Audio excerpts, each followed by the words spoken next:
नाथ द्वारा साहित्य मंडल सिर्फ सम्मानित नहीं करता, साहित्यकारों को देवता की तरह पूजता भी है। जी हाँ, यह बिल्कुल सच है। विश्वास न हो तो नमूने के तौर पर छोटा सा यह एक वीडियो देख लीजिए। देश विदेश के 55 साहित्यकारों की तरह किस प्रकार पटना बिहार के साहित्यकार चित्रकार सिद्धेश्वर को सम्मानित करते हुए देवता की तरह पूजा जा रहा है। सबसे पहले साहित्यकार को मंच पर बुलाया जाता है, सम्मानजनक तरह से मंचासीन किया जाता है, फिर उनके सिर पर दूल्हे की तरह मुकुट पहनाया जाता है, नाथ द्वारा की अनमोल मोती की माला गले में पहनाई जाती है, इसके बाद अंगवस्त्र और फिर उसके बाद गर्म चादर ओढ़ाई जाती है, फिर श्रीफल, नाथ द्वारा का बहुमूल्य स्मृति चिन्ह, सम्मान पत्र प्रदान किया जाता है, साथ ही नगद सम्मान राशि भी दी जाती है। उसके पश्चात सम्मानित हो रहे साहित्यकार की सिर्फ स्तुतिगान नहीं होता, बल्कि उसके व्यक्तित्व कृतित्व पर लिखी गई कविता का स्वर पाठ किया जाता है। सम्मानित होने के पश्चात सिद्धेश्वर ने कहा कि हमने अपने देश में सरकारी या गैर सरकारी संस्थाओं के द्वारा भव्य समारोह में सम्मानित होते तो देखा है, भीड़ भाड़ की धक्का मुक्की खाते साहित्यकारों को प्रसाद या रेवड़ी की तरह सम्मान पत्र पाते भी देखा है, लेकिन नाथ द्वारा साहित्य मंडल के द्वारा साहित्यकारों को दूल्हे की तरह सजाना और देवता की तरह पूजने की जो परंपरा कई दशकों से चली आ रही है, उसे कई बार सुना तो था, किंतु आज उसे हमने पहली बार देखा है, वह भी तब जब अन्य साहित्यकारों के समान ही मुझे भी सम्मानित किया गया। निश्चित तौर पर इसके लिए संस्था के अध्यक्ष बधाई और प्रशंसा के पात्र हैं, क्योंकि हिंदी सेवियों को इस तरह से सम्मानित करना सिर्फ औपचारिकता नहीं रह जाती, बल्कि सचमुच देश की राजभाषा हिंदी को सम्मानित करना होता है, साहित्यकारों को उचित सम्मान देना होता है। सिद्धेश्वर को सम्मानित करते हुए मंच पर उनके व्यक्तित्व कृतित्व पर जो कहा गया और उनके सम्मान में कवि श्री ओम के द्वारा जो काव्य पाठ किया गया, उसका एक अंश प्रस्तुत है। जाने माने रेखा चित्रकार साहित्यकार श्री सिद्धेश्वर का जन्म बिहार की राजधानी पटना में दिनांक 20 जून सन 1959 को पिता यमुना राम एवं माता श्रीमती सावित्री देवी के गृह आंगन में हुआ। आपने कला विषय में स्नातक की उपाधि प्राप्त की एवं पूर्व मध्य रेलवे से वरिष्ठ टिकट परीक्षक के रूप में सेवाएं देते हुए अवकाश प्राप्त किया।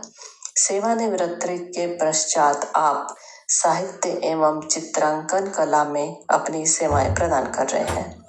आप लघु कथा, कविता, कहानी, उपन्यास एवं बाल साहित्य के माध्यम से हिंदी साहित्य कोश को निरंतर समृद्ध कर रहे हैं।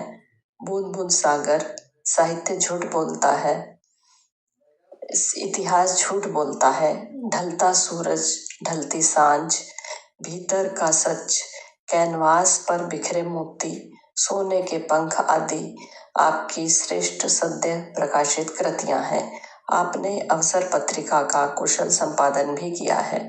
आपकी श्रेष्ठ रचना धर्मिता, हिंदी सेवा एवं चित्रांकन पर भारत सरकार द्वारा मैथिली शरण गुप्त तथा प्रेमचंद पुरस्कार, बिहार सरकार द्वारा रेणु पुरस्कार, साहित्यकार संसद द्वारा अज्ञेय शिखर सम्मान, इंडिया नेट बुक्स द्वारा साहित्य रत्न सम्मान सहित शताधिक सम्मानों, पुरस्कारों एवं उपाधियों से आपको अलंकृत किया गया है। आप अनेक संस्थानों के विभिन्न पदों पर साहित्य सेवा में संलग्न हैं। भारतीय युवा साहित्यकार परिषद पटना के आप संस्थापक अध्यक्ष एवं अवसर प्रकाशन एवं अवसर फीचर सेवा के प्रकाशक के रूप में आपकी सेवाएं सराहनीय हैं। आज हिंदी लाओ देश बचाओ समारोह 2024 के पावन अवसर पर विश्व प्रभु श्री श्रीनाथ जी के शुभ आशीर्वाद से डॉक्टर सुनीता शर्मा गुरुग्राम द्वारा प्रदत्त तथा रविंद्रनाथ महर्षि स्मृति सम्मान 2024 एवं 2100 रुपए की राशि सहित हिंदी भाषा भूषण की मानद उपाधि प्रदान कर संस्था आपको यह अभिनंदन पत्र भेंट कर गौरवान्वित महसूस करती है। दोहा।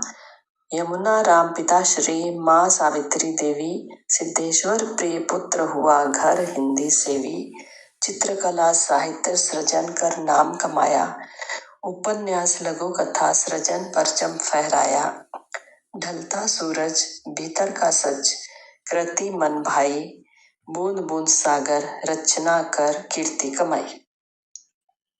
सिद्धेश्वर के साथ साथ देश एवं विदेश से आए लगभग 51 सेवियों को राजभाषा हिंदी का अलख जगाते हुए 2 दिवसीय भव्य समारोह में विभिन्न नामित पुरस्कारों, सम्मान राशि एवं मानद उपाधियों से अलंकृत किया गया।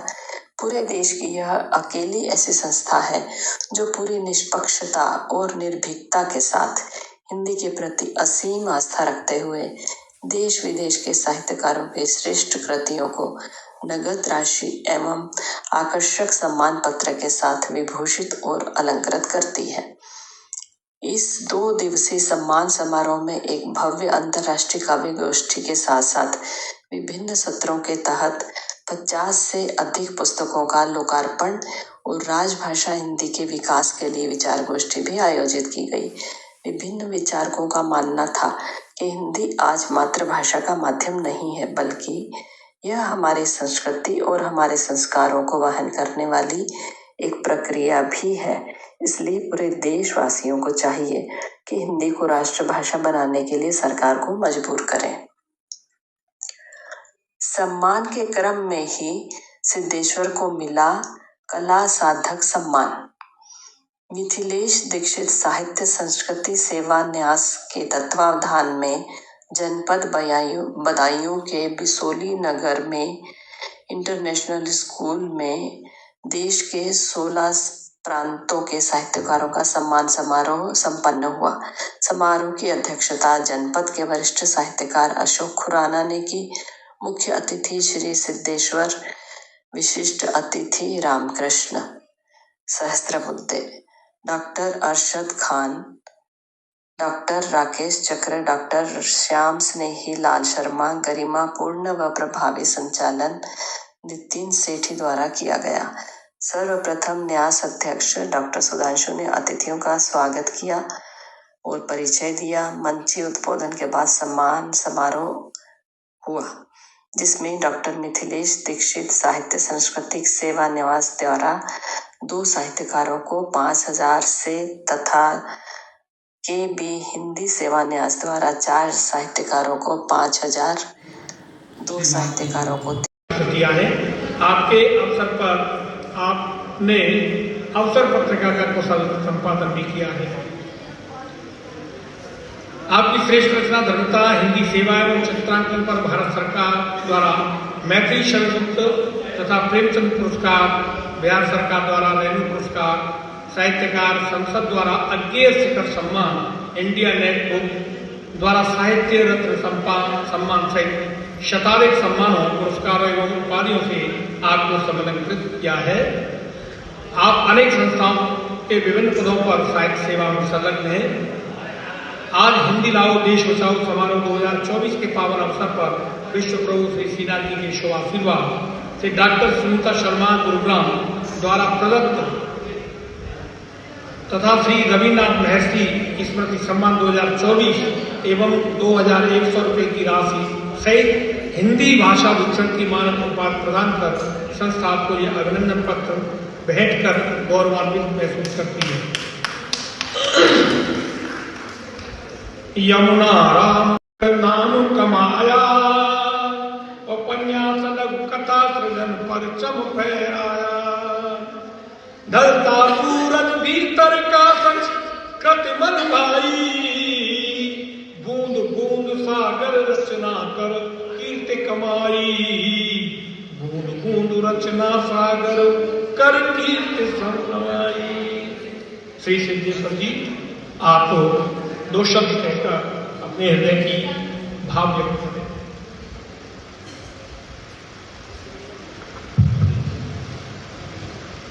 समय बहुत हो चुका है, ज़्यादा समय नहीं दूंगा और मैं इस मंच का हार्दिक आभार प्रकट करता हूँ कि मैं जैसे युवा रचनाकार को यहाँ पर बुलाकर सम्मानित किया गया।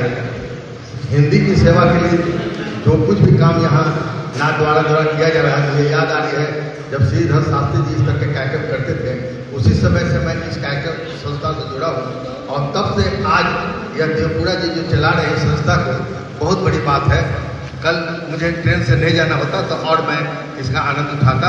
फिर भी इस सीमित समय में आप लोगों ने जो मुझे सम्मान और प्यार दिया है, जिसे मैं कदापि नहीं पूछ सकता हूँ। मुझे कई सम्मान और पुरस्कार मिले हैं और कई जगह मैं देखता हूँ कि सम्मान पुरस्कार दिए जाते हैं, लेकिन यह सम्मान पुरस्कार उस सबसे बिल्कुल अलग है जिसमें पूरे परिचय के साथ और आपने जो 10 शब्द काव्य पंक्तियाँ मेरे ऊपर दिया है, इसके लिए मैं आपका बहुत बहुत आभार प्रकट करता हूँ। बहुत बहुत धन्यवाद। ये इस स्वमेरु के अंतिम इस मोतियों की